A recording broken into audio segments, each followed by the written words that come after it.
आज का टॉपिक है फीवर, क्योर इन 72 आवर्स। मेरी पत्नी अक्सर बोलती है, तुम जब भी कभी सेमिनार में जाते हो, कहीं भी जाते हो, एक ही तरह कपड़े पहन लेते हो, ऐसा लगता है जैसे और कुछ है ही नहीं तुम्हारे पास। और ये फैशनेबल भी नहीं है, पुराने वाले जमाने का कपड़ा है दिखने में। तो मैंने कहा कैसे, ये तो फैशनेबल है, मुझे तो ऐसे ही लगता है, तभी तो मैं पहनता हूँ। कहा नए जमाने का कुछ पहनो, दिखने में नया लगना चाहिए, नया जो ट्रेंड है आजकल वो देखो, नोटिस करो और उसके हिसाब से पहनो।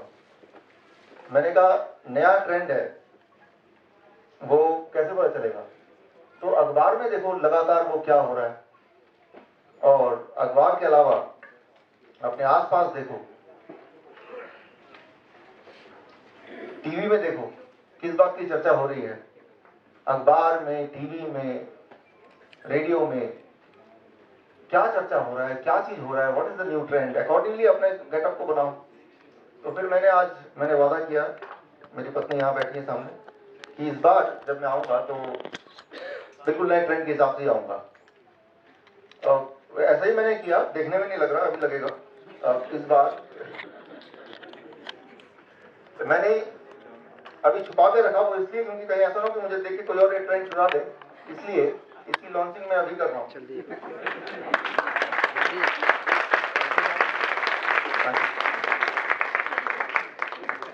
बिल्कुल आज के ट्रेंड के हिसाब से ही मैंने आज का गेटअप बनाया है।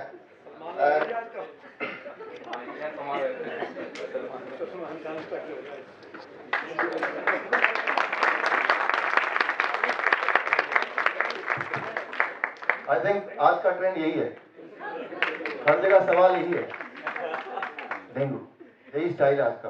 तो शुरू करते हैं। डेंगू से ज्यादा उसका जो डर है, that is what is killing most of the people. पहली बात तो ये कि डेंगू का कोई इलाज नहीं है, और वो क्यों है? अभी आपने देखा जिस तरह से ये छुपा हुआ था अंदर, डेंगू का जो वायरस या फॉर दैट मैटर कोई भी वायरस, दुनिया में जब भी कोई वायरस बॉडी में जाता है तो उसका इलाज क्यों नहीं है? हर चीज का इलाज है, लेकिन उसकी दवा क्यों नहीं बन सकती? जैसे आपने देखा कि ये अंदर छुपा हुआ था, इसके ऊपर एक कपड़ा था, उसके ऊपर एक और था, फिर टाई था, उसको जब हटाया तो ये नजर आया। सिमिलरली जब भी कोई वायरस, कोई भी वायरस, वो डेंगू हो सकता है, चिकनगुनिया हो सकता है, जीका हो सकता है, बुरा हो सकता है, H1N1 हो सकता है, H2N1 हो सकता है, कुछ भी हो सकता है, जब वो जाता है, वो वायरस इतना चालाक होता है, वो ब्लड सर्कुलेशन में ना रह के वो सेल्स के अंदर पहला लेयर, दूसरा लेयर, तीसरे लेयर पे वो हाइड करता है। It hides inside the third layer. कोई भी दवा किसी भी पैथोजन या जर्म्स को तब मार सकती है जब वो जर्म ब्लड सर्कुलेशन में हो, क्योंकि दवा तो ब्लड सर्कुलेशन में घूमती ना कि सेल्स के अंदर जाती है। तो क्योंकि दवा सेल्स के अंदर जाती नहीं है और वायरस सेल्स के तीसरे चौथे लेयर के अंदर ही छुपता है, इसीलिए वायरस का कोई दवा हो नहीं सकता। There can not be a medicine for virus. जब वायरस ब्लड सर्कुलेशन में आएगा तभी दवा कुछ कर सकती है। एक तो ये पहला कारण है, it hides inside the cell. दूसरा कारण, इट चेंजेस शेप। तो लगातार शेप बदलती रहती है, कोई भी वायरस है उसकी ये कैरेक्टरिस्टिक है, आज वो कोई शेप में, कल वो कोई शेप में। फॉर एग्जाम्पल, आपने एक हाथी को मारने का एक मशीन बनाई, जब तक वो मशीन आपने बना के तैयार किया तब तक हाथी मच्छर में कन्वर्ट हो गया। तो आप मच्छर के को बनाने के, मारने की मशीन को बनाने की तैयारी करने लगे, लेकिन जब तक वो मशीन तैयार हुई तब तक वो एक कुत्ता बन गया। Right, what I mean to say, आपका दुश्मन का अगर आपको आइडेंटिटी पता है, उसका शेप साइज पता है, तभी उसका वेपन या उसका टूल या उसका मेडिसिन कुछ बन सकता है। लेकिन जिसका एक स्थिर शेप ना हो, उसका मेडिसिन कैसे बनाएंगे आप? तो इसीलिए वायरस का कोई दवा हो नहीं सकता। तीसरी बात, सबसे इंपॉर्टेंट बात, वायरस आर नॉन लिविंग। आप उसी चीज को मार सकते हो जो जिंदा तो हो, जो चीज जिंदा ही नहीं उसको मारेंगे कैसे? Right, so you cannot kill the virus because virus are non living, first of all. And the most important thing is, जैसे ही वायरस किसी सेल के अंदर एंटर करता है तो सेल के मटेरियल को, डीएनए, आरएनए, प्रोटीन को यूज करते हुए वो मल्टीप्लाई करता है। Means outside the body it is non-living, inside the cells of your body it behave like living, means it multiplies। और जब वो मल्टीप्लाई करता है तो वो जो वायरस है वो बाकी सेल्स के अंदर भी अंदर दे एंटर।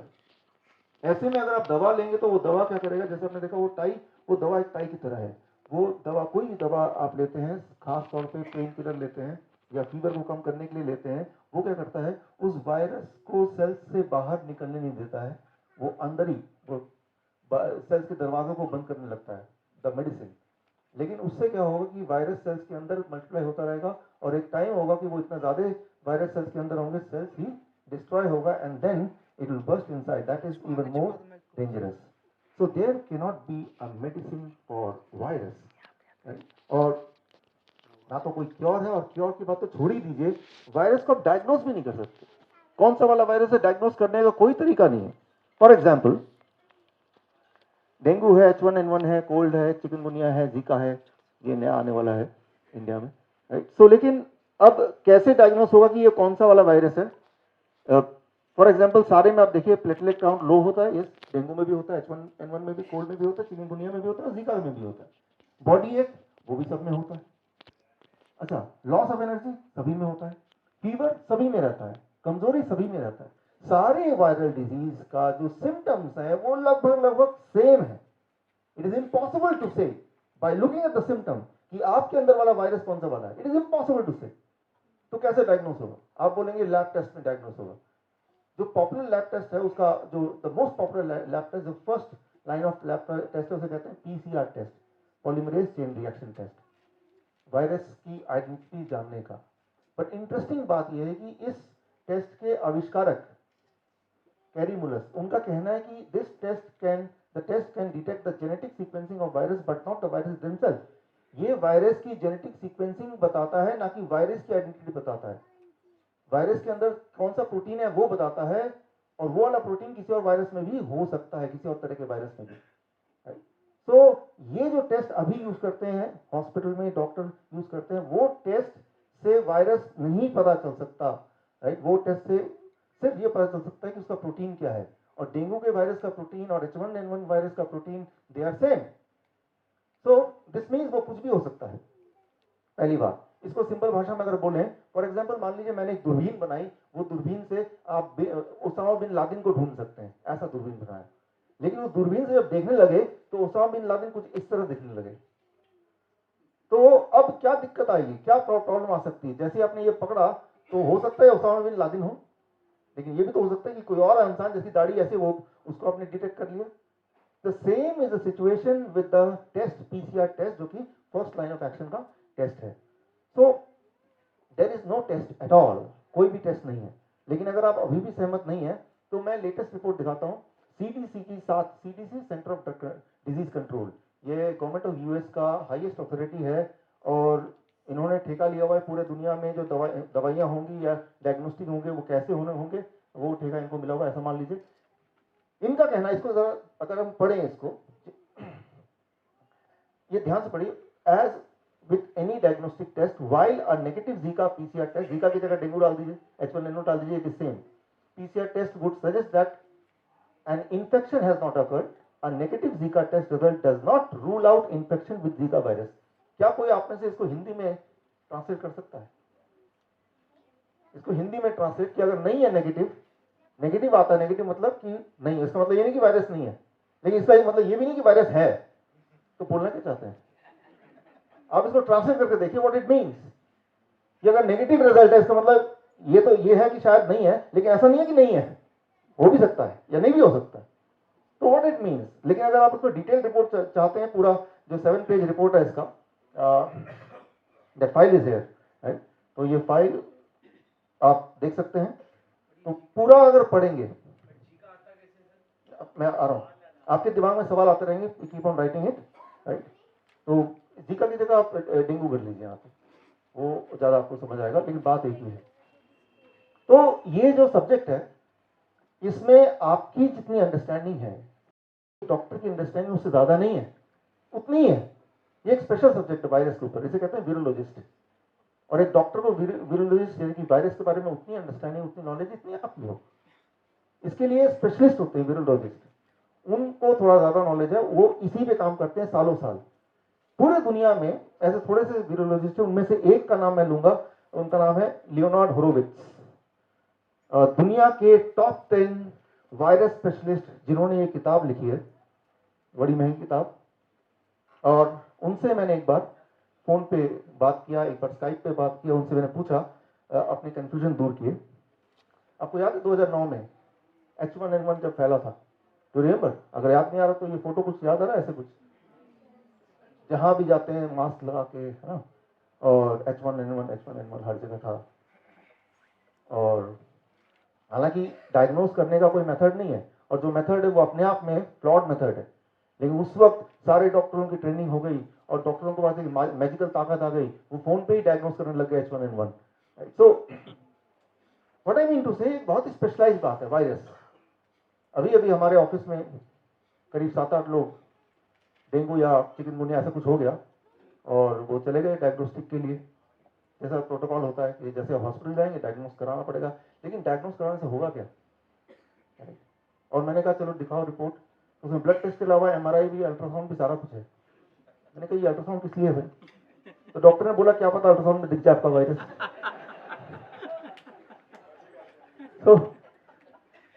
तो ये एक ऐसा सब्जेक्ट है, इसमें आपकी नॉलेज और वो जो डॉक्टर जिसके ऊपर भरोसा कर रहे हैं वो एक जैसा ही है, अलग नहीं है। Your knowledge is not less than their knowledge, और उनका नॉलेज वो जो बोलेंगे वो सही है। तो 1.5 साल पुरानी बात है, जब दोबारा से H1N1 का एक भय फैला। H1N1 फैला कि नहीं वो तो क्वेश्चन मार्क, उसका जब भय फैला, 1.5 साल पुरानी बात है, तब मैं बाहर गया था। भूषण जी हैं आप? भूषण जी, हाँ आप हैं, मैं वो आपके मित्र की बात कर रहा हूँ। हाँ, तो मैं जब बाहर गया हुआ था तो उनको बुखार हुआ, एडमिट हो गया हॉस्पिटल में। कौन सा हॉस्पिटल? अपोलो वो था, एशियन था, एशियन था ना। और उन्होंने बोला कि देखते ही कि इस वक्त कोई भी अगर फीवर में जाएगा, डॉक्टर देखते ही बोल देगा आपको डेंगू है।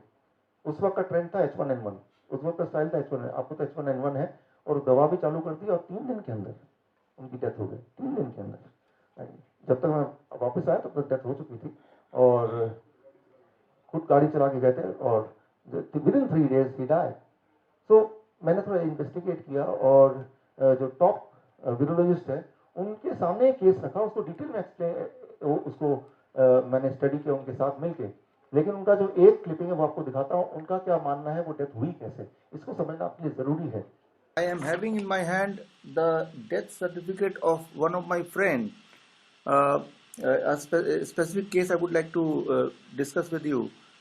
He was admitted on 27th of February, that is just last week, with the symptoms of pneumonia in one of the biggest hospital of India, and the doctor suspected of H1N1 and gave him Tamiflu, and on 2nd of March, that is after 3 days of admission of pneumonia, he died, and the death certificate said that he died of H1N1 positive. So what do you think? My belief is he did not die of H1N1. My belief is he died of the treatment of Tamiflu. What I think is that the Tamiflu is the cause of the death rather than any virus.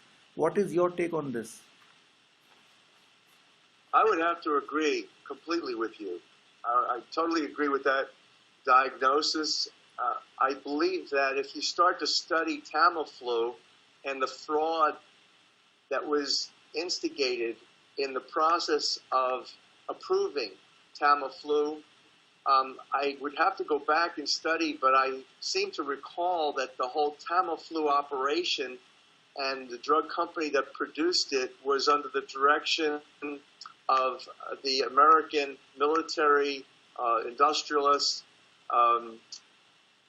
Donald Rumsfeld, that his organization was literally implicated in consumer fraud and in defrauding the federal government, in paying off the Food and Drug Administration to approve of Tamiflu, which is extremely toxic. And my general beef with what it is that you're reporting and the conclusion of the hospital is, again, the hospitals are bribed. The hospital administrators are bribed. When you are in that position, and it's the same thing in academia, the way control is maintained is the way I've discussed previously, that you've got money coming in from these higher level organizations such as World Bank, World Health Organization. अभी यहाँ पे इन्होंने जो खुलासा किया वो ये किया कि मेरा सवाल इनसे ये भी था यहाँ पे कि भाई एकदम से कैसे पता चल जाता है डॉक्टर्स को बिना टेस्ट के, और test itself is a flawed, you know, कि H1N1 पॉजिटिव है या डेंगू पॉजिटिव है, चिकनगुनिया पॉजिटिव है। तो इनका जवाब था कि जो हॉस्पिटल्स हैं उनको फंडिंग होती है, जितने ज़्यादा डेंगू केस आएंगे या उस वक्त H1N1 के केस आएंगे उतना उनको फंडिंग होगी। सो ये उन हॉस्पिटल्स के हित में है कि वो पेशेंट को ऐलान कर दे ये H1N1 है और आज की तारीख में ऐलान कर दे ये चिकनगुनिया है, चाहे वो सिंपल फीवर भी क्यों ना हो, क्योंकि उससे फंडिंग आएगी। और जब ये ऐलान करेंगे तो उसमें उससे भय का व्यापार वो और फैलेगा। बुखार होना एक नॉर्मल बात है, वो बुखार डेंगू का है या चिकनगुनिया का है या सिंपल फीवर है या वो बुखार मलेरिया का है, ये आप अंदर झांक के देख ही नहीं सकते, जो बोल दिया वो सही है। That is the most important thing. और ये जो टेस्ट है वो टेस्ट के रिपोर्ट कुछ ऐसे होते हैं कि अगर आपको कोई बुखार नहीं है, लेकिन आप एक एक्सपेरिमेंट करके देख सकते हैं, आप अगर 14 बार अगर टेस्ट करते हैं PCR टेस्ट, 14 में से एक बार पॉजिटिव आने के चांसेस पूरे हैं। या 14 लोग अगर आप में से रैंडमली कोई 14 लोग people go for a test, out of 14 one will be diagnosed as positive, right. और अगर जो नेगेटिव 13 लोग डायग्नोज होंगे तो उनका सेकेंड प्रोटोकॉल है, फिर एक और टेस्ट है, राइट। तो थर्ड प्रोटोकॉल है। कहीं ना कहीं तो इतने सारे जाल बिछे, कहीं ना कहीं तो जब तक पैसे ना खत्म हो जाए और टेस्ट आप करते रहे, आप पॉजिटिव आने के चांसेस 100% ही है फिर, राइट। तो एक पायदान है, दूसरा पायदान, वहां से नहीं ट्रैक हुए तो तीसरा पायदान, करीब ऐसे 4-5 हजार या 10 हजार तक का तो बिल ये डायग्नोसिस का ही है। तो ये एक व्यापार का पूरा एक सिस्टम है। तो मैंने उनसे पूछा वो डायग्नोसिस में एक्चुअली दिखता क्या है, होता क्या है, थोड़ा सिंपल भाषा में समझाएं। तो उन्होंने मुझे समझाया कुछ सिंपल भाषा में। फॉर एग्जाम्पल मैं आपको समझाता हूँ। मान लीजिए देखिए आप इतनी दूर से आप देख रहे हैं, ये बताइए शेर के पंजे हैं या चीता का पंजा है या लोमड़ी का है या कुत्ते का है, इट डिपेंड्स ऑन जो भी आप बोले, राइट। लेकिन जो भी आप बोलेंगे वो जरूरी है क्या वो करेक्ट हो। तो जब एक टेस्ट होता है या ब्लड रिपोर्ट होती है जिससे वायरस का टेस्ट होता है, तो वो जो टेस्ट करने वाले को जो नजर आता है वो उतना ही क्लैरिटी से नजर आता है जितना क्लैरिटी से आपको समझ आ रही है बात। तो ये पूरी तरह से टेस्ट होने, जो इंसान टेस्ट कर रहा है उसके ऊपर है कि उसके उस वक्त फ्रेम ऑफ माइंड में क्या चल रहा है, अकॉर्डिंगली वो जो बोल देगा, that is what is the ultimate truth. So इस सारे चीजों को जब जो सारे नॉलेज उन्होंने मुझे दिया, जो सारे कन्वर्सेशन हुआ, मैंने उनको रिक्वेस्ट किया, फाइनली एक किताब उन्होंने मेरे साथ लिखी। किताब का नाम है why the mortality rate drops when the doctor gone strike, right. जब भी दुनिया में देखा गया कि डॉक्टर स्ट्राइक पे जाते हैं तो वहाँ की जो मृत्यु दर है अक्सर ही घट जाती है, वहाँ के लोगों की हेल्थ अक्सर ही अच्छी हो जाती है, राइट। सो कहीं भी देख लीजिए, चाहे US में हो। Thank you. तो ये किताब डॉक्टर लियोनार्ड होरोविट्स दुनिया के टॉप 10 वीरोलॉजिस्ट में टॉप 10, एड्स पे इन्होंने काम किया, इबोला पे इन्होंने काम किया, साइट में जाके काम किया, और फिर इन्होंने एक्सपोज किया अमेरिकन गवर्नमेंट को। और अभी कुछ दिन पहले मेरी बात हुई तो उन्होंने बताया कि भाई सरकार ने फैसला कर लिया कि इनका मकान छीन लिया जाए, ये देशद्रोही है, राइट। तो मेरा मन कर रहा था कि भाई मैं उनको इनवाइट करूं कि ठीक है आप कोई बात नहीं, आप इंडिया में आके रह सकते हैं, राइट। लेकिन यहाँ का भी कुछ भरोसा नहीं है। मित्तल जी को तो पता ही है, हमारे कुछ डायबिटीज एजुकेटर उनको एक तो जेल में भी गए थे, राइट। तो इंडिया हो या अमेरिका हो, अगर हम ऐसी बातें करते हैं जो कि ट्रुथ है, तो एक नियम बना दिया गया है, एक धारा बना दी गई है, राइट, मैजिकल रेमेडी एक्ट, उसके according the person can be in jail. तो हमें क्या करना होगा, what we have to do right now, 3-step diet to fight the virus in 3 days।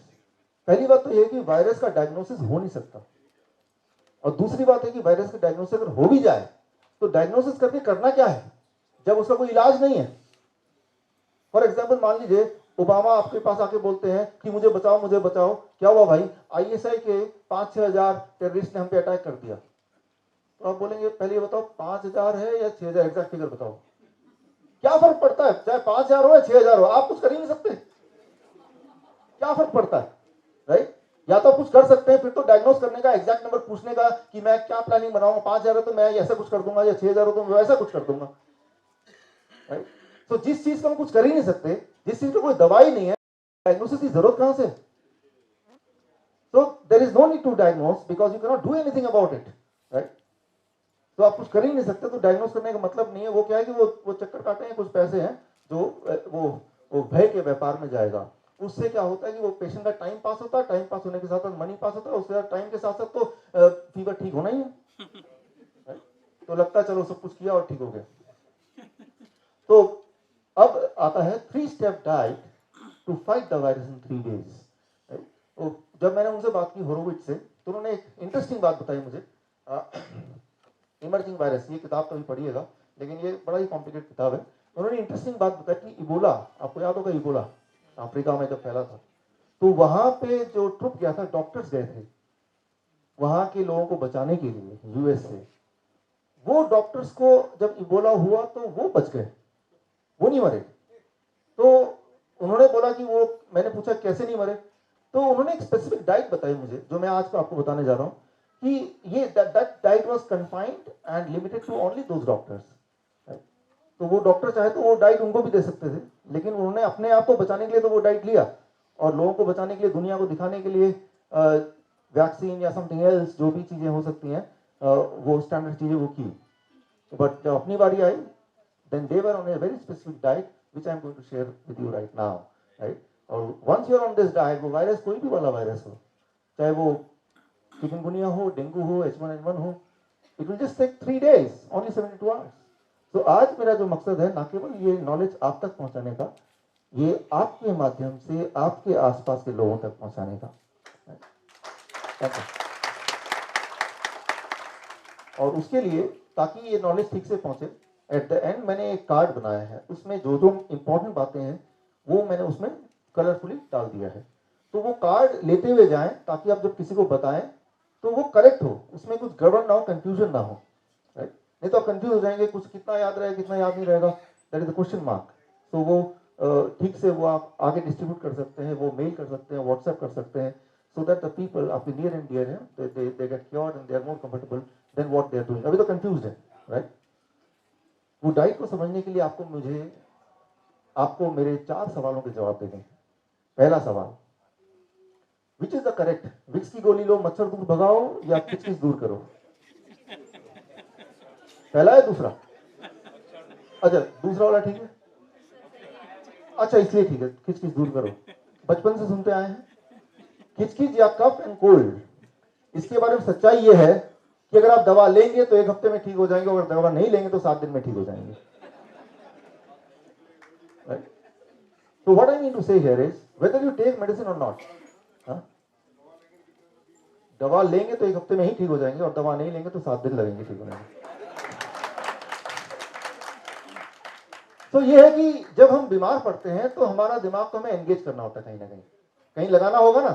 तो डॉक्टर पास जाए, लाइन में खड़े हो, केमिस्ट शॉप में खड़े हो, छुट्टी दे रहे हैं, तो वो दिमाग, ध्यान जो है वो बीमारी से हट गया, और बॉडी तो फाइट कर रही है, 7 दिन में ठीक होना ही है, उसमें कुछ भी बेच डालो, राइट? जो बेचना है बेच डालो। तो डॉक्टर यही करते, वो जो 7 दिन है वो फियर फैक्टर है, उसमें सारा बिजनेस हो गया। चलिए, पहला क्वेश्चन, दूसरे, ये पहला आपने सही जवाब दिया। Now I am coming to the second question. देखते हैं, what is the common between Salman Khan and Asaram Bapu? I am sure you will not be able to answer this question. चलिए, इसका आंसर मैं ही दे देता हूं। Trigeminal neuralgia. अच्छा, इसको मैं एक्सप्लेन करता हूं, व्हाट इज ट्राइजेमिनल न्यूरल्जिया। ये एक ऐसी बीमारी है जिसमें यहाँ पे ऐसा दर्द होता है कि मानो कि कोई चाकू भोग रहा हो या इलेक्ट्रिक का शॉक लग रहा हो। ये तो हुई एक बात, लेकिन इंटरेस्टिंगली अगर कोई स्कैन करता है, एमआरआई करता है, या उसमें नर्व में कहीं पे भी कोई डैमेज या किसी तरह से वो दिखता ही नहीं है, लेकिन दर्द होता है। That is called trigeminal neuralgia. आपको याद होगा बचपन में जब हमें स्कूल में जाना नहीं होता था, घर में ही रहना होता था, तो बहाना मारते थे पेट में दर्द हो गया, तो इस बहाने से स्कूल से छुट्टी मिल जाती थी।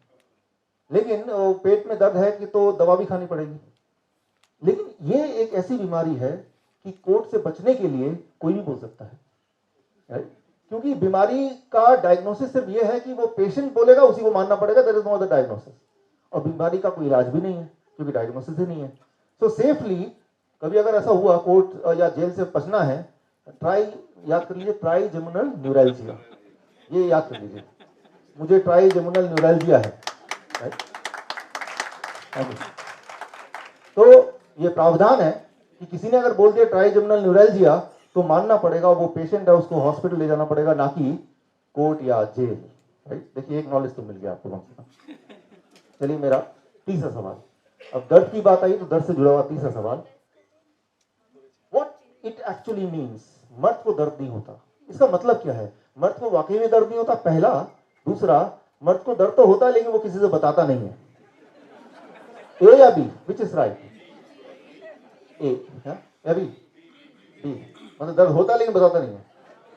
चलिए, लेकिन इसका कनेक्शन क्या आज के वो 3 डेज का डाइट का वायरस से क्या कनेक्शन है आगे पता चल जाएगा। चलिए उससे पहले coming to the fourth question, viral fever हो तो ठीक होने के लिए कहाँ जाएं? पहला, हॉस्पिटल में जाएं। दूसरा, मंदिर में जाएं। तीसरा, वॉशरूम में जाएं। चलिए इसके जवाब को मैं आगे दूंगा टाइम आने पे। अब शुरू से शुरू करते हैं।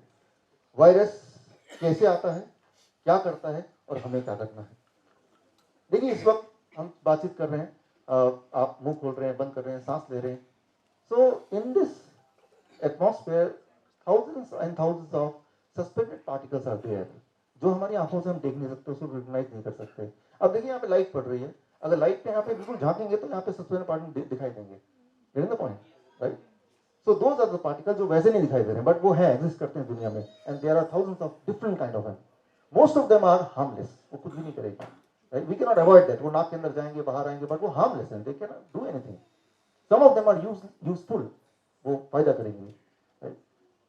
And some of them are harmful as well, वो हार्मफुल भी हैं, वो इसको लगा दो या हटा दो पीछे, वो हार्मफुल है, सम ऑफ देम आर हार्मफुल। उनमें से कुछ वायरस हो सकता है, वो वायरस कुछ भी हो, उसका नाम कुछ भी दे दें आप।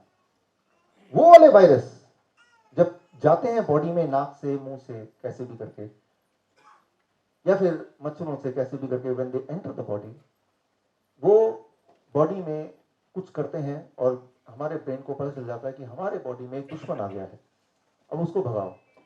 हमारा brain is tuned to help you, to protect you, your health, and so that you are able to live a healthy long life. तो ब्रेन के पास कुछ वेपन्स हैं, टूल्स हैं, जिस टूल से वो वायरस को इनफेक्टिव करके, उसको वीक करके बॉडी से निकाल सकता है।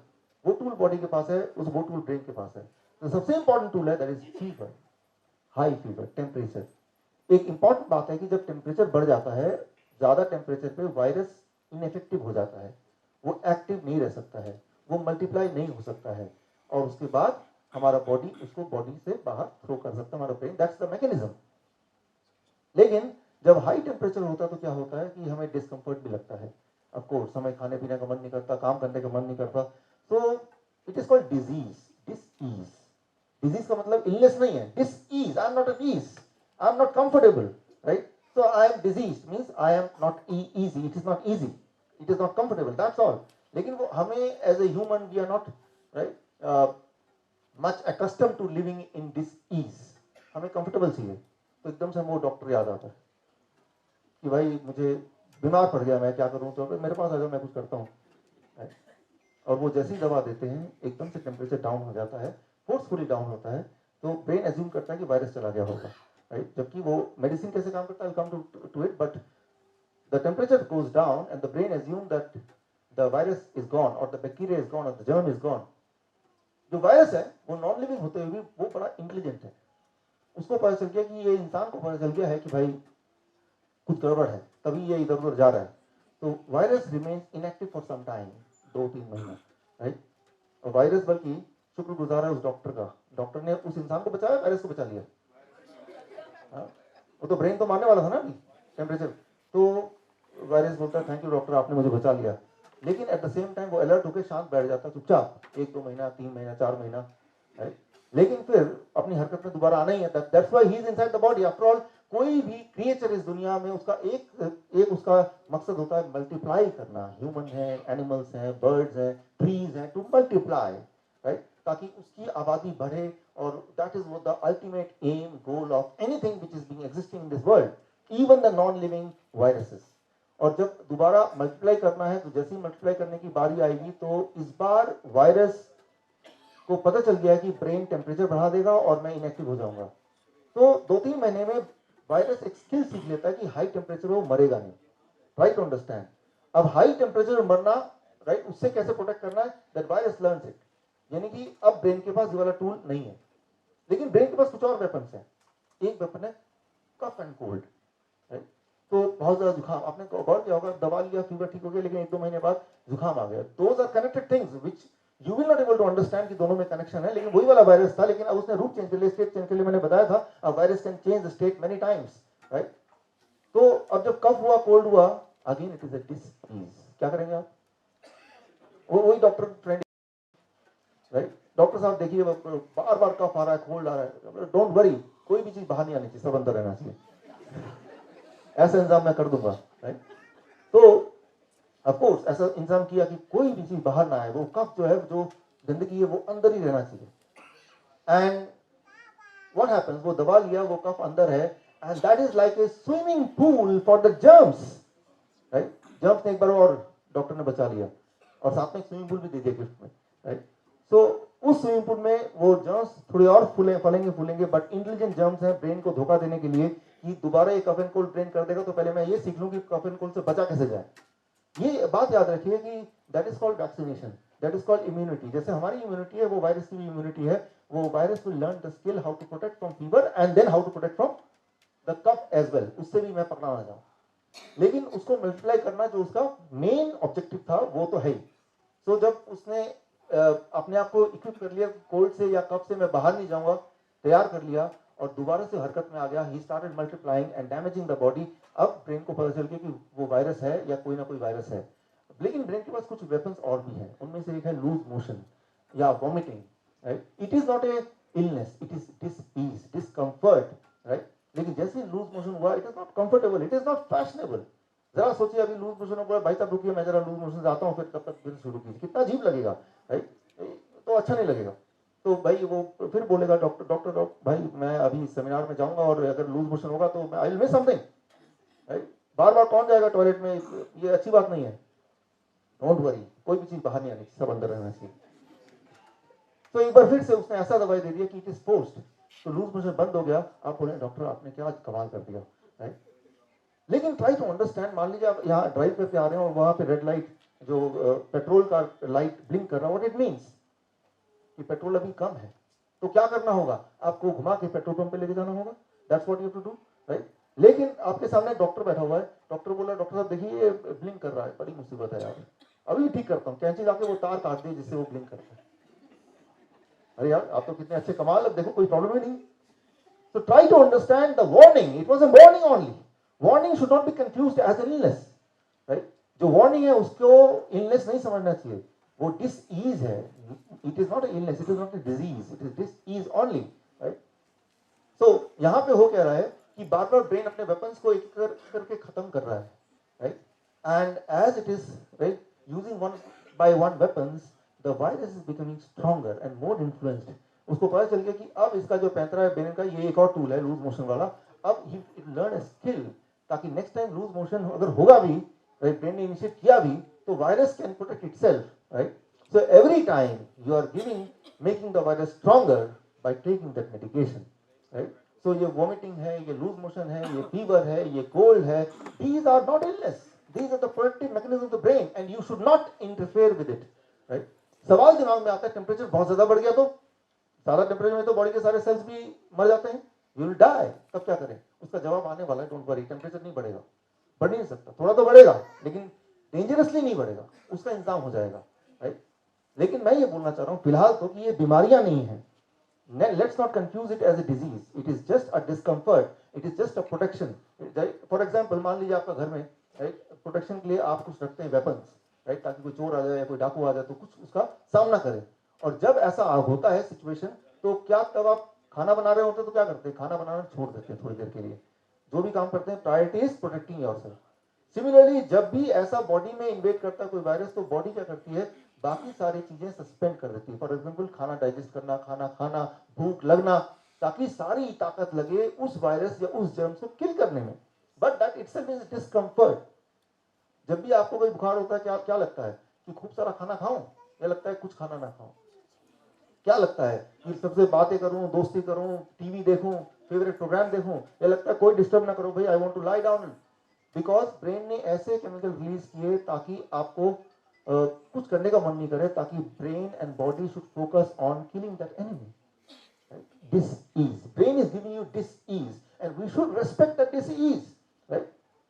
So अब मान लीजिए पेन की बात करते हैं, दर्द की बात करते हैं, हेडेक की बात है, स्टमक की बात है, जॉइंट पेन की बात है, तो तुरंत हम एक पेन किलर ले लेते हैं. Let's try to understand what it is. मान लीजिए मैं यहाँ से चल रहा हूँ और सामने नीचे कील है और the moment I step on the की नेल, क्या हुआ, एकदम से पेन आएगा and I will fall back, right? But try to understand कि जो पेन था वो उस इंजरी की वजह से नहीं है.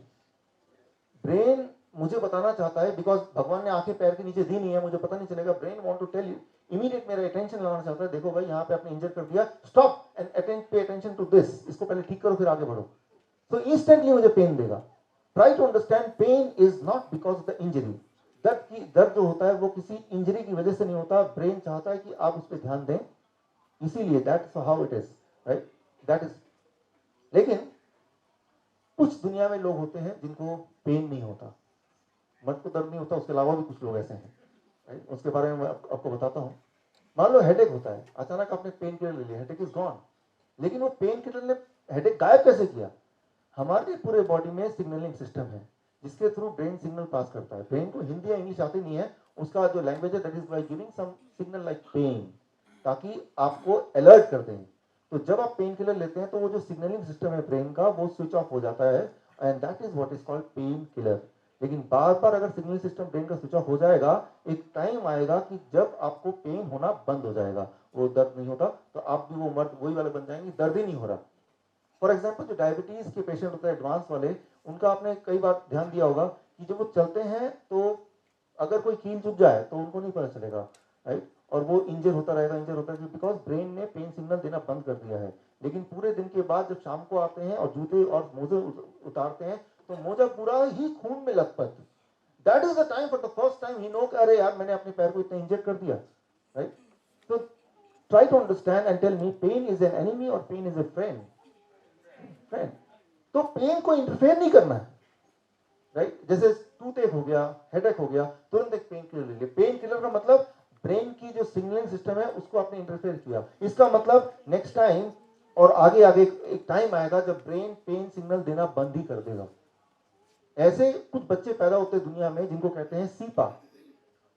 Cepa, congenital insensitivity to pain, that is cepa.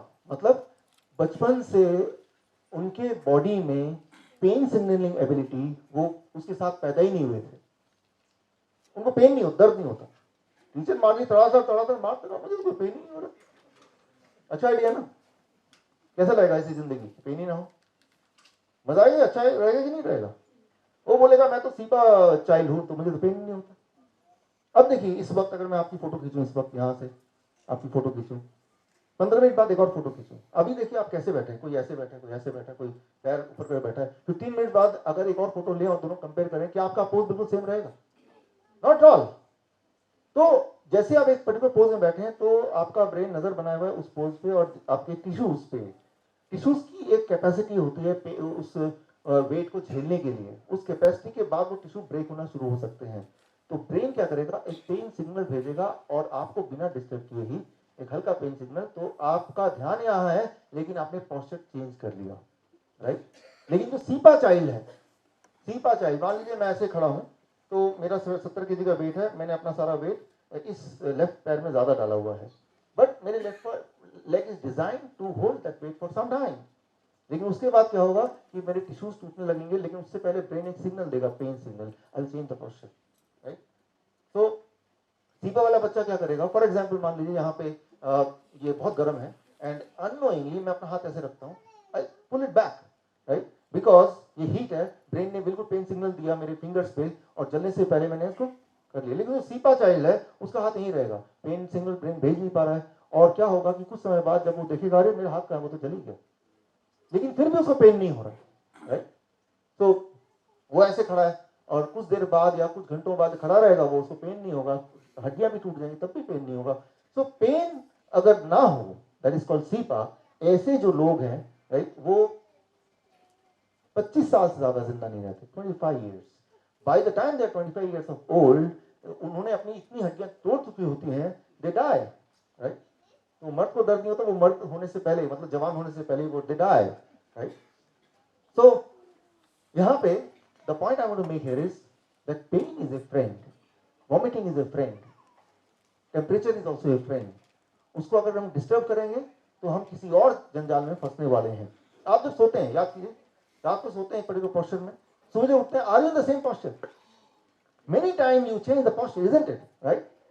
तो आप एक पर्टिकुलर पोस्चर में सो रहे हैं, तो आपका ब्रेन जगा हुआ है, वो लगातार देख रहा है कि ये टिश्यूज पे ज्यादा लोड तो नहीं है, और जब ज्यादा लोड हो गया तो ब्रेन ने थोड़ा सा पेन दिया, आपको नींद को डिस्टर्ब नहीं किया. ब्रेन ने ऐसा नहीं कहा भाई साहब उठिए उठिए अब पोस्चर चेंज कीजिए, right? He is considerate, the brain is considerate. तो ब्रेन ने क्या किया? ब्रेन ने आपको थोड़ा सा पेन दिया, नींद में ही आपने पोस्चर चेंज कर दिया. Now imagine the cepa child, वो क्या करेगा? Right? Cepa child what they will do, they will be sleeping the same. तो सुबह जब उठेगा तो एक आध हड्डियां उसकी टूटी मिलेंगी. So try to understand the importance of pain. Never try to interfere with the pain. And pain is never because of the injury. It is because the brain wants that you attend to that particular problem. Right? So, मैं आपको example देके बताता हूँ इसको. 1944 या 49 में 1944, right? सो Italy में जो वर्ल्ड वॉर में अमेरिकन सोल्जर को घेर लिया जर्मनी में, और करीब 40,000 सोल्जर्स इंजर्ड हो गए, 7,000 मारे गए. उस वक्त वहां पे डॉक्टर थे, डॉक्टर हेरी बीचर. उन्होंने सोल्जर से पूछा कि आप जब जो जख्मी हो गए, पैर कट गए, उड़ गए बॉम्ब से, हाथ उड़ गए, बुलेट लग गया, उन सबसे पूछा क्या आपको दर्द है, क्या दर्द के लिए कुछ चाहिए? 70% का जवाब था दर्द नहीं है. तो ट्राई टू अंडरस्टैंड, पेन जो होता है ना, वो दर्द किसी इंजरी से इनके लिए नहीं होता. और उस वक्त जब भी कोई सोल्जर्स अगर जब लड़ाई के मैदान में होते हैं, तब बुलेट लग जाए, पैर भी उखड़ जाए, उसको दर्द नहीं होता उस वक्त, बिकॉज ब्रेन जानता है अगर मैं पेन दूंगा तो इसका ध्यान वो दुश्मन से हटके सीधा पेन पे जाएगा and he will be killed, right? So brain chose कि भाई थोड़ी देर बाद जब ये सेफ जोन पे आ जाएगा तब मैं पेन दूंगा, ताकि वो वाला पैर जो इंजर्ड है वो और हिलाए डुलाए ना. एक इजरायली वॉर में एक इजरायली सोल्जर, एक महिला, उनका पैर पड़ा माइन पे और ब्लास्ट कर दिया, पूरा पैर उखड़ गया, जोर जोर से चिल्लाने लगी. फिर डॉक्टर की टीम आई, क्या आपको दर्द है, कुछ चाहिए? कहा नहीं नहीं, तुम चिल्ला क्यों रहे हैं, अब मुझसे शादी कौन करेगा? So try to understand the pain is not because of the injury. Brain chose कि भाई जब लड़ाई के मैदान में है तो ध्यान लड़ाई पे होना चाहिए, जब सेफ जोन में है तब पेन आता है. मैं आपको एग्जांपल देता हूँ. हिरन कभी देखा आपने? अब ये वीडियो देखिए कि हिरन का झुंड है, गोली लगी, और गोली लगने के बाद सारे हिरन भाग रहे हैं. आप देख के पहचान नहीं पाएंगे उनमें से कौन सी हिरन को गोली लगी है. देखिए जरा इस वीडियो को.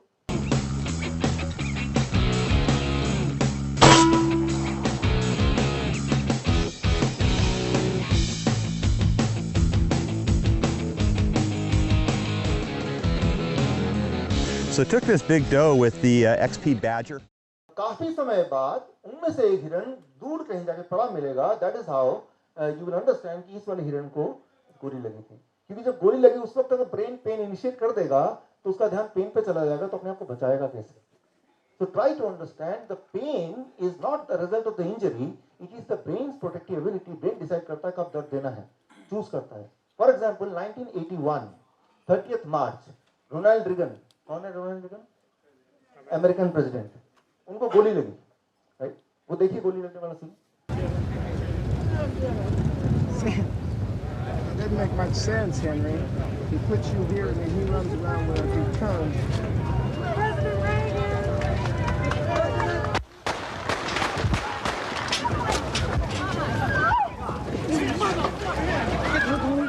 So उनको गोली लगी और तब किसी को नहीं पता चला उनको गोली लगी. उनको सेफली गाड़ी में बिठा के ले गए. काफी समय बाद देखा कुछ खून निकल रहा है. उन्होंने खुद अच्छा मुझे गोली लगी है. फिर उनको इलाज किया गया और जब एक साल हो गया ठीक, अगले साल उन्होंने एक साल जब पूरे हुए इस गोली लगने को, इंटरव्यू में बोला कि जब गोली लगी, पहली बार मुझे गोली लगी, फिल्मों में तो मुझे कई बार गोली लगती, वो पहले एक्टर थे, लेकिन अब मुझे पता चला गोली लगने के बाद दर्द हो कोई जरूरी नहीं है. फिल्मों में जब गोली लगती थी तो हर बार दर्द होता था, लेकिन अब जब असली में गोली लगी तो दर्द नहीं हुआ. काफी समय बाद मुझे पता चला कि मुझे गोली लगी है. So try to understand the pain is not because of the injury. It is the protective mechanism when the brain decides that I have to give pain. For example, आप अपना एग्जाम्पल लीजिए. आज जब घर से निकल रहे थे, संडे का दिन है, घर का सब कुछ ठीक करके जाना है और सेमिनार में टाइम पे पहुंचना है और ये बुक फेयर भी थोड़ा एंजॉय करना है, आप अपना टाइम मैनेज कर रहे थे और जल्दी में सामान रखते हुए और बाकी काम करते हुए आपका जो पैर है वो बेड के कोने में लगता है, लेकिन आप नोटिस नहीं करते। अब इमेजिन कीजिए होता क्या है ऐसे में कि रात को जब दोबारा घर जाते हैं, कपड़े बदलते हैं, तब देखते हैं अरे बाप रे यहाँ पे चोट सी लगी हुई है, याद करते हैं कब हुआ था, अरे सुबह जब मैं चल रहा था और भाग रहा था तब वो टकरा गया था। और जब ये सोच रहे होते हैं उस वक्त आपको पहली बार दर्द का एहसास होता है, isn't it? लेकिन जब एक्चुअली हो रहा था तो ब्रेन उसे देख रहा था, लेकिन ब्रेन को पता है कि अभी मैं दर्द दूंगा, बेचारा पहले से बहुत लेट हो चुका है, तो जाने दो उसको अभी। अब जब शाम को आ गए, सारे काम कर लिए, सोने जा रहे हैं, तो ब्रेन ने बोला अब इसको थोड़ा मैं इसका थोड़ा काम खींचता हूं, इसको थोड़ा डिसिप्लिन करता हूं। तो तब ब्रेन ने पहली बार हमको पेन दिया कि देखो भाई आगे से समझ के रहना, डिसिप्लिन करने के लिए पेन दिया, ध्यान दिलाने के लिए पेन दिया, वो जब आपके पास वो समय है उस पेन को झेलने का, समझने का। So what I mean to say here is हमारे बॉडी में कुछ प्रोटेक्टिव मैकेनिज्म है, अगर वो मैकेनिज्म फेल हो जाए तो that may be the last day of our life. लेकिन उस मैकेनिज्म को अगर हम बीमारी मान लें, right, then that is the thing which will make us really sick. तो यहाँ पे मैं ये बोल रहा था कि इंजरी के रिस्पॉन्स पे पेन कब कैसे होता है वो ब्रेन डिसाइड करता है, वन थिंग।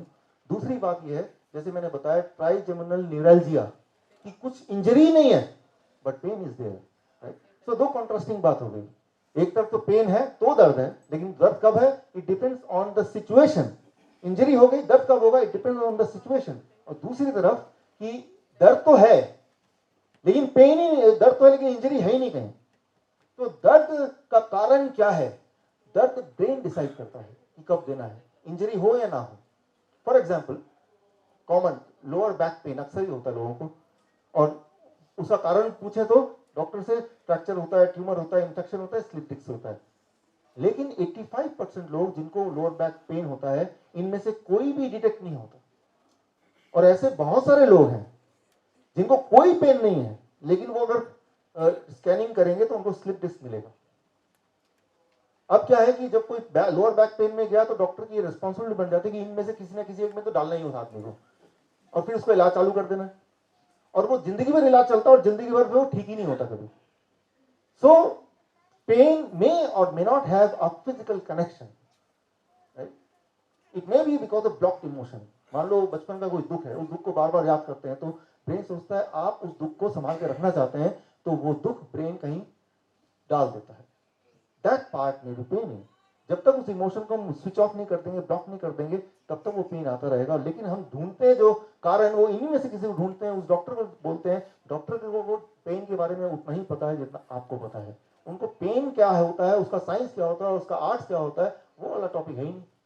उनको बता दिया यही चार होते हैं, तो इन चारों में आपका पेन ढूंढ के ही रहेगा कौन सा रीजन है, राइट, वो ढूंढ के ही रहेगा। आप ऐसा कीजिए, आपको पेन नहीं है, आपको पता है, लेकिन डॉक्टर बोलिए बहुत पेन है, बहुत पेन है। फिर देखिए वो डॉक्टर क्या करता है, चारों में से एक कारण निकालता है कि नहीं, कम से कम एक कारण तो निकाल के देगा, जब तक चैन से नहीं बैठेगा वो, राइट। मैं एग्जांपल दे रहा हूँ,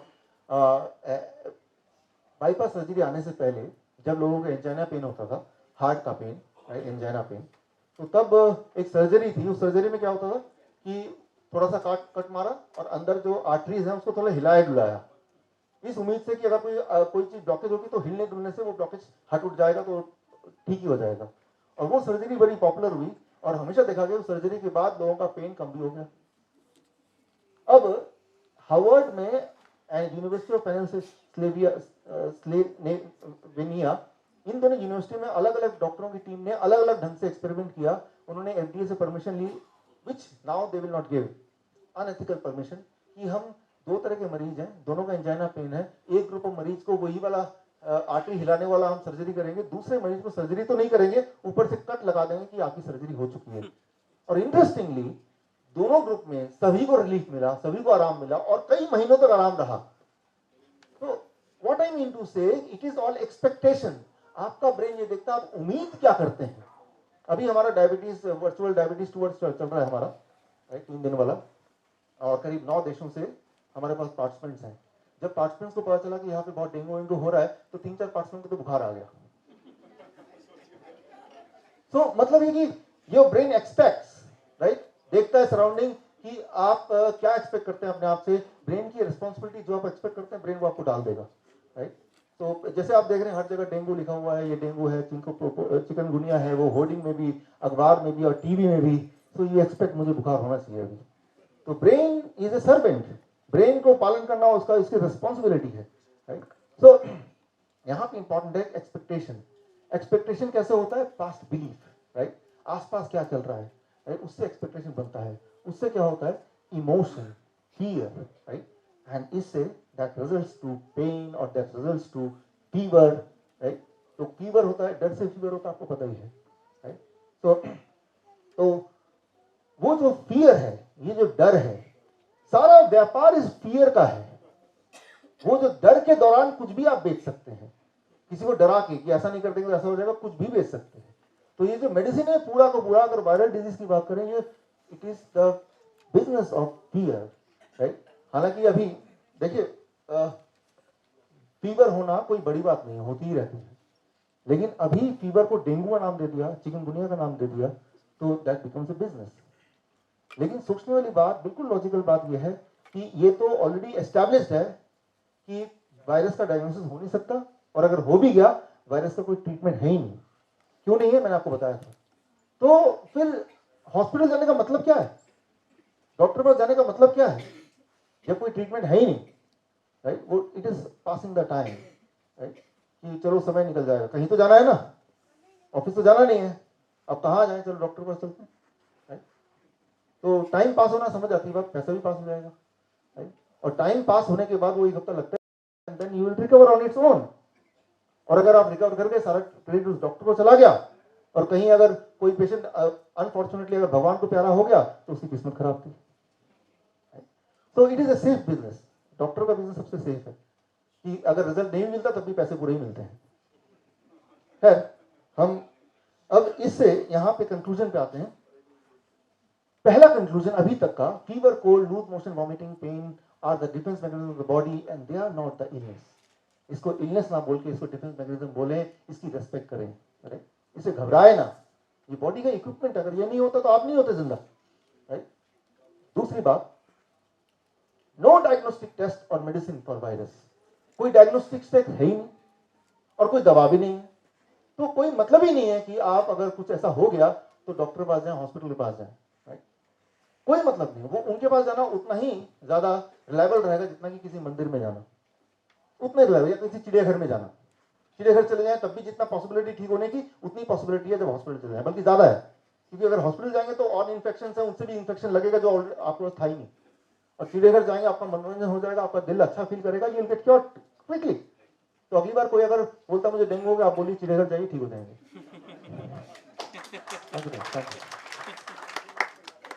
और साइंटिफिकली प्रूव कर सकते हैं आप। Third, consuming medicine during viral infection can lead to life long sickness. जब किसी को वायरल इंफेक्शन हो, स्ट्रिक्टली पेन के लिए कोई दवा ना लें, स्ट्रिक्टली फीवर के लिए कोई दवा बिल्कुल ना लें। और अगर ऐसा किया तो वो वाला जो पेशेंट है जो 3 दिन में अदरवाइज ठीक होने वाला था, वो कम से कम 15 दिन, 20 दिन, महीना, 2 महीना तक वो परेशान रहेगा किसी न किसी एलिमेंट की वजह से। तो स्ट्रिक्टली क्या नहीं करना है, दैट इज, अगर कभी वायरल इंफेक्शन या बुखार आया तो दवा नहीं लेनी है। क्यों? अब देखिए, मान लीजिए कोल्ड हुआ, आपने दवा लेकर उसको रोक दिया, कुछ दिन बाद वो ब्रोंकाइटिस बन जाएगा, फिर आपने दवा लिया, कुछ दिन बाद वही चीज निमोनिया बन जाएगा, फिर आपने दवा लिया, फिर कुछ दिन बाद वही अस्थमा बन जाएगा, फिर आपने दवा लिया, वही रेस्पिरेटरी फेलियर बन जाएगा, and then that will lead to death. Every time you may take the medicine, you make your situation even worse than before. तो दवा तो लेना ही नहीं है, that is one. क्या करना है उस पे आते हैं। तो आते हैं फीवर क्योर इन 72 आवर्स। क्या करें? पहली बात तो फीवर को क्योर करने की जरूरत नहीं, बिकॉज ये तो प्रोटेक्टिव मैकेनिज्म है बॉडी का, तो उसको क्यों क्योर करें। सवाल यह आ सकता है कि वायरस को कैसे भगाएं cure in 72 hours. That is the right topic ये होना चाहिए, वायरस है तो उसको बॉडी से कैसे निकाल बाहर फेंकें। उसके लिए पहले तो ये देखें कि सिम्टम क्या है। ये इंपॉर्टेंट स्केल है। नॉर्मली बॉडी का, ह्यूमन बॉडी का टेम्परेचर है वो 98.6 डिग्री नॉर्मल, राइट। टंग से, मुंह से करेंगे तो 98.6, अगर बगल में दबाएंगे थर्मोमीटर तो 97.7 ऐसे कुछ होगा, तो दैट इज नॉर्मल। 100 से 4 ये स्केल ना आपको मैं दे दूंगा, कार्ड प्रिंटेड है, right, so need not to worry about it.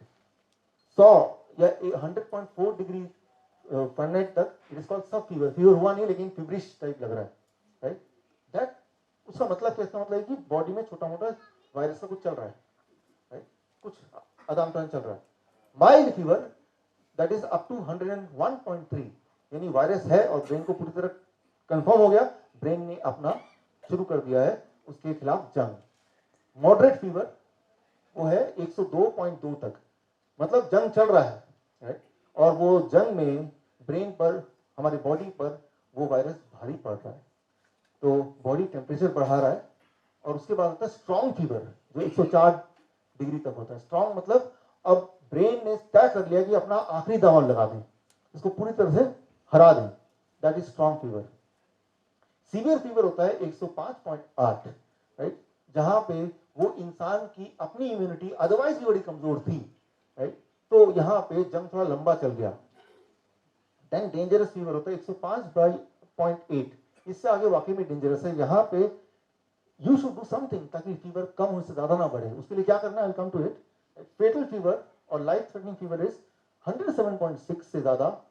Maximum जो फीवर जाता है किसी का भी 109/6, मिनिमम जो टेम्परेचर बॉडी का रह सकता है 86, इससे कम होगा या इससे ज्यादा होगा, इन दोनों केसेस में ही it will lead to death. Body का जो एक होम्योस्टेट है वो 86 से लेकर 109 के बीच में है, इससे अगर अलग होगा it will lead to death. अगर आपको विश्वास ना हो कभी करके देखिए, अलग, मेरा मतलब मत कीजिए, तो that will lead to death. तो अब इसमें होता कैसे है, virus it enters the body, और जब वायरस एंटर करता है तो पायरोजेनिक सब्सटेंस ऑटोमेटिकली बॉडी में रिलीज होता है, जो ब्रेन को सिग्नल की तरह काम करता है, और ब्रेन समझ जाता है कि फीवर, कि कोई वायरस अंदर आ गया है, तो ब्रेन अपना फर्स्ट एक्शन फीवर, टेम्परेचर बढ़ा देता है। क्यों? क्योंकि टेम्परेचर जब बढ़ेगा तो चार चीजें होंगी, अगर कोई टॉक्सिन होगा तो वो बर्न कर जाएगा, वो बॉडी से एलिमिनेट हो जाएगा, और वो जो जर्म है, वो वायरस है, वो पैरासाइट है, वो बैक्टीरिया है, वो पैथोजन है, वो जर्म्स इनएक्टिव या कमजोर हो जाएगा। और फीवर में हमारी बॉडी की जो इम्यूनिटी है वो इम्यूनिटी अलर्ट हो जाती है और इम्यूनिटी भी स्ट्रांग हो जाती है, राइट। तो ये चार चीजें टुगेदर होती हैं जब बॉडी अपना टेम्परेचर बढ़ा देता है। This four things happens. इसमें जो सबसे इंपॉर्टेंट बात है स्ट्रॉन्ग फीवर। स्ट्रॉन्ग फीवर मतलब 104 तक। जब किसी का 103 पॉइंट समथिंग आता है या 104 आता है तो घबराना नहीं है उसमें। उसमें यह है कि आपका बॉडी एक आखिरी पटकनी मार रहा है। आपने देखी सुल्तान मूवी? देखी सुल्तान, राइट? तो सुल्तान में इमेजिन कीजिए कि वो सुल्तान है, वो बॉडी का टेम्परेचर है, वो ब्रेन है, और दूसरा वाला मैं आपको वीडियो दिखाता हूँ, राइट, कि कई बार वायरस भारी पड़ता है कई सारे कारण से, तब ब्रेन अपना आखिरी दाव लगाता है। At the time temperature briefly एक आध घंटे के लिए बहुत हाई जा सकता है, as high as 104, you no to worry about it, right. आप ऐसे इमेजिन कीजिए। Every single part of your body. I'll pack it up and I'll send it to your wife.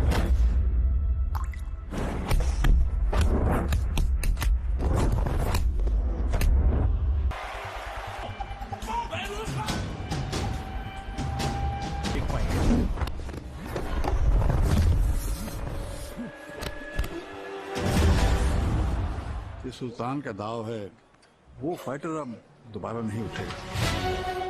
अब यहाँ पे देखिए वो जो आखिरी दाव लगाया है, राइट, वो दाव जब लगता है 104 डिग्री तो हम क्या करते हैं, उसको उससे डर घबरा के फटाफट हम उसको कोई दवा दे देते हैं। वो कुछ ऐसा ही होगा कि सुल्तान आखिरी दाव लगाने वाला था तो हमने क्या किया, उसे हाथ पैर बांध दिए, राइट, राइट। तो लेकिन तो करना क्या है, what we have to do. तो अगली बार जब 103 या 104 के करीब आएगा, याद कीजिए मेरा ब्रेन आज सुल्तान बन गया है, राइट, तो आपको बुरा नहीं लगेगा, आप अपने कॉन्फिडेंस में रहेंगे और आप देखेंगे it is a matter of few hours. वो जो कुछ एक घंटे होते हैं, 1 या 2 घंटा, that is the main important thing. उस वक्त आप क्या कर रहे हैं। तो क्या करना है, कोल्ड कॉम्प्रेस अगर 103 से ऊपर जाता है, and 3 step diet. Cold compress क्या होता है, बड़ा सिंपल है। एक इतना बड़ा टॉवल लीजिए और उसके 4 टुकड़े कर दीजिए, छोटे छोटे, 1 फीट बाई 1 फीट के 4 टुकड़े, 1 फीट बाई 1 फीट के ऐसे टॉवल ले लीजिए, और एक बड़ा सा 2 बाल्टी ले लीजिए, और एक बाल्टी में बर्फ वाला पानी और एक बाल्टी खाली। वो चारों टुकड़ों को आप पानी में डालिए, राइट, तो ठंडा पानी उसमें आ जाएगा पूरा, राइट, और उसको निचोड़ के, बहुत ज्यादा भी निचोड़ना नहीं है, एक को तो सिर पे रखिए और बाकी 2 को ये काफ में। काफ में ज्यादा ब्लड वेसल्स हैं, ब्लड क्रॉस हो रहा है, तो वो ब्लड क्रॉस हो रहा है तो वो ठंडा करने का काम करेगा काफ में, दोनों काफ में अपने पट्टी लगा दी है। हर 3-3 मिनट बाद वो चौथा वाले को फिर इस पे लगाइए, फिर एक और फ्री हो गया, उसको फिर ठंडे में लगाइए। Means every 3 minutes you have to recycle it, right. तो आप देखेंगे टेम्परेचर थोड़ा कंट्रोल में रहेगा, हाई रहेगा 102 103, लेकिन और हाई नहीं होगा। मतलब आप लड़ने का मौका दे रहे हैं। इट्स लाइक आपने देखा सुल्तान में वो चीयर अप कर रहे थे सुल्तान को, it's like cheering up, it's like cheering up the body कि हम साथ में हैं। At the same time protective zone भी है, राइट, बिल्कुल नहीं घटाना, एट द सेम टाइम इतना बढ़े ना उसके लिए। पर अब आता है 3 step diet, cold compress plus 3 step diet. Massive dose of vitamin C, उसको क्या करना है, massive dose of vitamin C.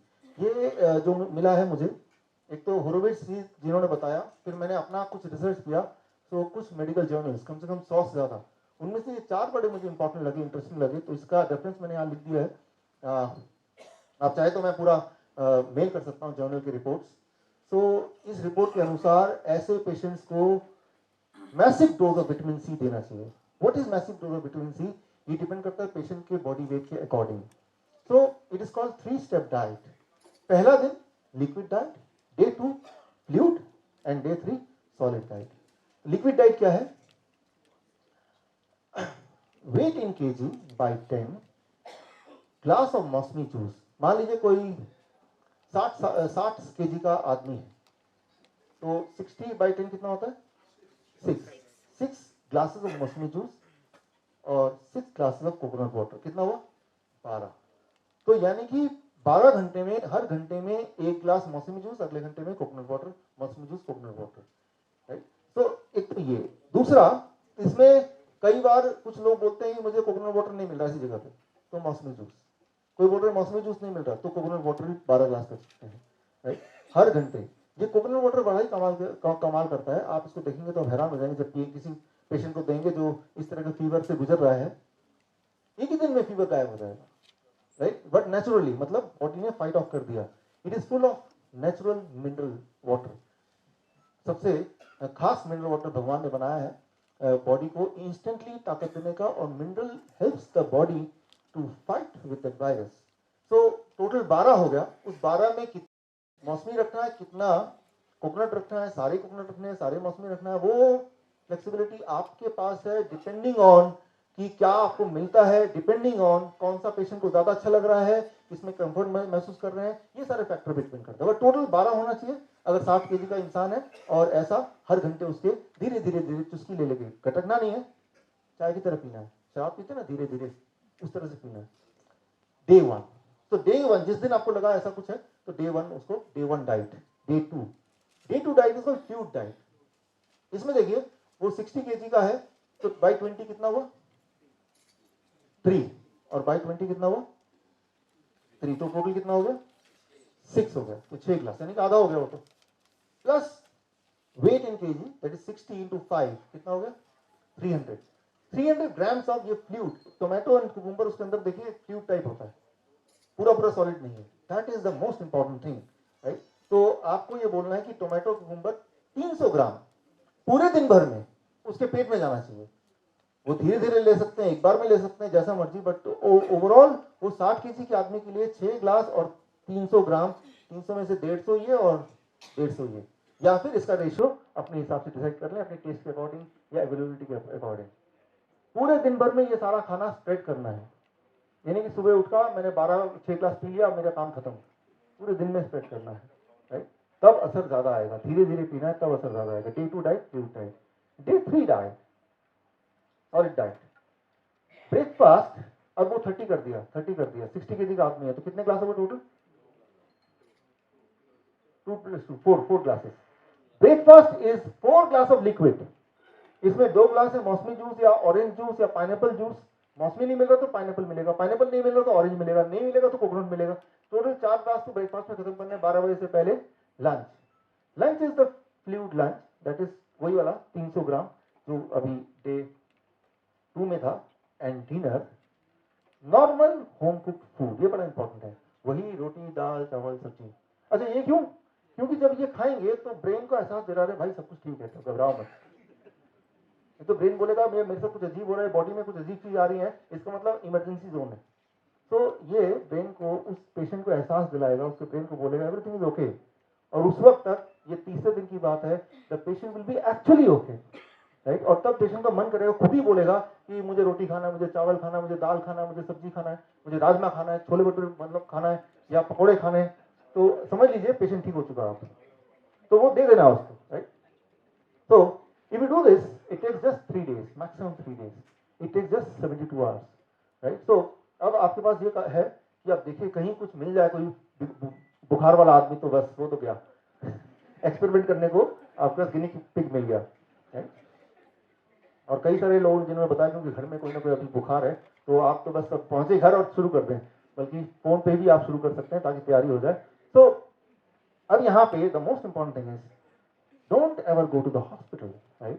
That is the first thing. कई बार लोग पूछते हैं अगर कुछ हो गया तो, अगर कुछ हो गया, अगर पेशेंट मर गया तो, मर नहीं सकते डेंगू के वायरस से। डेंगू का वायरस आता कैसे बॉडी में, बताइए कैसे आता है, बॉडी तक कैसे पहुंचता है, मच्छर से आता है। तो डेंगू के वायरस से जब वो मच्छर नहीं मर सकता तो आप कैसे मरेंगे?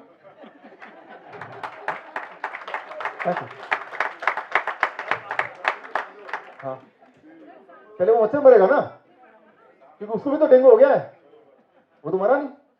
तो डेंगू के वायरस से आप मर नहीं सकते फॉर श्योर, लेकिन जब वायरस अंदर आया तो उसको तो हमने किया क्या बॉडी के साथ, that plays an important role, right. That plays the most important role. तो घबराइए नहीं, आप मर नहीं सकते, कुछ नहीं हो सकता, राइट। यही करना है। बाकी हमारी इम्यूनिटी जो है that is the best weapon. या फिर आप ऐसा कर लीजिए, प्रिवेंटिव डाइट, क्योंकि आजकल ऐसा माहौल चल रहा है, तो एक हफ्ते के लिए हम सब, आप सब प्रिवेंटिव डाइट पे चले जाइए ताकि protection from this kind of virus. How do that? Day 3 diet, right. Step 1, एक हफ्ते तक डे 3 डाइट पे रहिए। डे 3 डाइट मैंने बता दिया, मैं आपको कार्ड में दे भी दूंगा। Artificial fever for 7 days, body में आर्टिफिशियल फीवर क्रिएट करना है। उससे क्या होगा कि अगर कुछ वायरस कभी घुसा ही घुसा होगा, जब भी वायरस अंदर एंटर करता है हफ्ते, 2 हफ्ते, 3 हफ्ते बाद आपको असर पता चलता है। तो नया नया वायरस गया होगा तो वहीं पे वो अरेस्ट हो जाएगा by doing an artificial, creating an artificial fever in the body. अच्छा, आर्टिफिशियल फीवर क्रिएट कैसे करना है?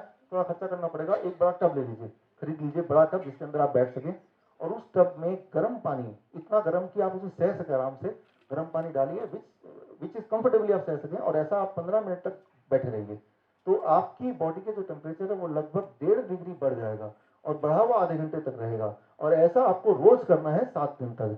तो अगर कोई वायरस घुस गया होगा जो आगे थोड़ा मैनिफेस्ट होने के बाद फिर वो फीवर आएगा ब्रेन में, लेकिन आपने पहले ही प्रिवेंटिवली डे 3 डाइट को एक हफ्ता फॉलो किया और वो आर्टिफिशियल फीवर भी क्रिएट कर लिया बॉडी में नहाने के वक्त, एंड देन दैट इज की वो वायरस इससे पहले कि अपने पंख फैलाए और बढ़े और ब्रेन कुछ करे, उससे पहले ही आपने उसको वहीं पे रोक दिया, उसको वहीं पे अरेस्ट कर दिया। So that is called the preventive diet, right. So with that we come to the conclusion of this. तो मैं उम्मीद करता हूँ कि हमारे डायबिटिक एजुकेटर्स और हम सब मिलके इसको फॉलो करेंगे। कितने एजुकेटर्स हमारे यहाँ पे? या थैंक यू, थैंक यू। हाँ, एनीथिंग, स्टीम बात है, सोना बात है, इवन जब आप रनिंग करते हैं तो बॉडी का टेम्परेचर 1.8 डिग्री बढ़ जाता है, that is also artificial fever. Anything जिससे टेम्परेचर थोड़ा बढ़ जाए और बढ़ा हुआ थोड़ी देर तक रहे, that is called creating an artificial fever, right. सन बात भी हो सकता है, धूप में भी, राइट। तो with this we come to the conclusion of this. आपको एक फीडबैक फॉर्म मिलेगा, वो फीडबैक फॉर्म भरिए, एंड उसके बाद वो फीडबैक फॉर्म आप एक्सचेंज कीजिए। फीडबैक फॉर्म जब देंगे तो इन एक्सचेंज आपको वो कार्ड मिलेगा।